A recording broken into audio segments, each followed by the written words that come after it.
Nagababu MLC అయ్యారు. ఆయన్ని మొదట రాజ్యసభ పంపాలనుకున్న తర్వాత మారిన సమీకరణాలతో రాష్ట్రంలోని పెద్దల సభకు పంపామన్నది కూటమి నేతల మాట. అయితే అంతకంటే ముందే నాగబాబుని ఎమ్మెల్సీని చేసి కేబినెట్ లోకి తీసుకుంటామని స్వయంగా సీఎం చంద్రబాబే హామీ ఇచ్చారు. కానీ ఎమ్మెల్సీగా ప్రమాణ స్వీకారం చేసి చాలా రోజులు గడుస్తున్నా ఆ విషయంలో మాత్రం ఇంతవరకు క్లారిటీ రాలేదు. ఎందుకు క్లారిటీ రావట్లేదు? ఎందుకంటే పిఠాపురంలో నాగబాబు చేసిన రచ్చ అంతా ఇంత కాదు. పిఠాపురం వర్మకి సారీ చెప్తేనే కేబినెట్ లో పదవంటూ కూడా కూటమి నేతలు చెప్తున్న పరిస్థితి. కనీసం అందుకు సంబంధించి ఫిల్లర్స్ కూడా బయటికి రావట్లేదు. దీంతో అసలు నాగబాబుకు ఛాన్స్ ఉందా లేదా అన్న అనుమానాలు కూడా మొదలయ్యాయి ఇటు జనసేన అటు రాజకీయ వర్గాల్లో.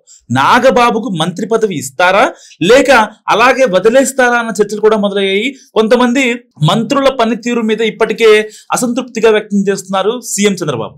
ఆయన ఎంత అసహనంగా ఉన్నా ఇది ఇప్పటికిప్పుడు కేబినెట్ విస్తరణ వరకు వెళ్లే పరిస్థితి కనిపించట్లేదు అంటున్నారు పరిశీలకులు. ఎందుకంటే ప్రస్తుతం ఉన్న కేబినెట్ కి కనీసం 2 ఏళ్ల అవకాశం ఇవ్వాలని కూడా భావిస్తున్నారట సీఎం చంద్రబాబు. కాబట్టి ఇప్పట్లో పూర్తి స్థాయి కేబినెట్ పునర్వ్యవస్థీకరణ ఉండకపోవచ్చు కూడా. అదే సమయంలో కేవలం నాగబాబుని మాత్రం తీసుకునే అవకాశం కూడా ఉందన్న చర్చలు కూడా జరుగుతున్నాయి కూటమిలో. ప్రస్తుతం కేబినెట్ లో ఒక స్థానం ఖాళీగా ఉంది. ఆ ఒక్కదాన్ని జనసేన కొత్త ఎమ్మెల్సీతో భర్తీ చేయాలా లేక మొత్తం కలిపి ఒకేసారి ఫిల్ చేయాలా అన్న విషయంలో కూడా క్లారిటీ రావాల్సి ఉంది. వచ్చే జూన్ 12కి కూటమి ప్రభుత్వం ఏడాది పాలన పూర్తి చేసుకుంటుంది. ఒకవేళ కేబినెట్ లో మార్పులు చేర్పులు ఉండాలంటే ఆ తర్వాతే నిర్ణయం తీసుకుంటే మంచిదన్న అభిప్రాయంలో కూడా ముఖ్యమంత్రి ఉన్నట్టు సమాచారం. దీంతో పాటు నాగబాబుకి అవకాశం ఇవ్వడం మీద కూడా ఒక కొత్త చర్చ మొదలైంది.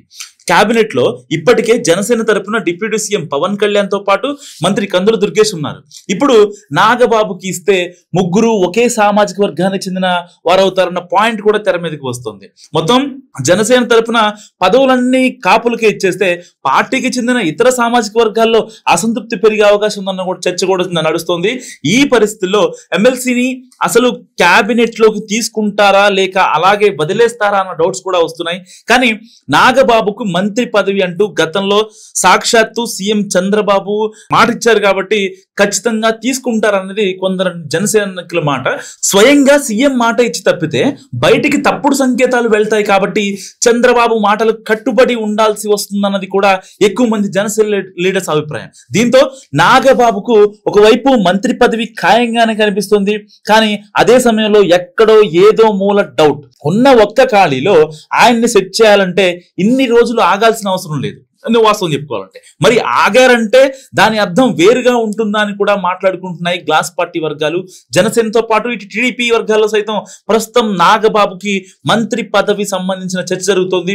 ఎమ్మెల్సీగా ఎన్నికైన వారం రోజుల్లోపే జరిగిపోవాల్సిన పని ఇన్ని రోజులుగా ఆగిందంటే ముఖ్యమంత్రి ఇంకా క్లారిటీ రాలేదా ఆయనకి లేదా తనదైన శైలిలో నానబెడుతున్నారా అన్నది కూడా క్లారిటీ రావాల్సి ఉంది. సో అంటే ఇన్ని అన్న నాగబాబు ఎందుకు వాస్తవానికి పిఠాపురంలో తెలుగు తమ్ముళ్ళకి ఇటు జనసేనకి మధ్య క్లాష్ వచ్చింది అంటే దానికి కారణం నాగబాబే 100కి 100%. ఎందుకంటే ఆ రోజు జనసేన ఆవిర్భావ సభలో వర్మ కర్మ అంటూ ఆయన చేసిన కామెంట్స్ నిజంగా చాలా తప్పని చెప్పుకోవచ్చు. సో ఇలాంటి నేపథ్యంలో ఆయన్ని మళ్ళీ తీసుకుంటే ఇటు కాపు సామాజికం ఇబ్బంది పడుతుంది, లేదంటే మిగతా వాళ్ళు మాకు కావాలని అంటారు. కాబట్టి ఇలాంటి సందర్భంలో వర్మకి సారీ చెప్తే ఈయన కేబినెట్ పదవి వచ్చే అవకాశం కూడా ఉందని చెప్పి కూడా చాలా మంది కామెంట్ చేస్తున్న పరిస్థితి.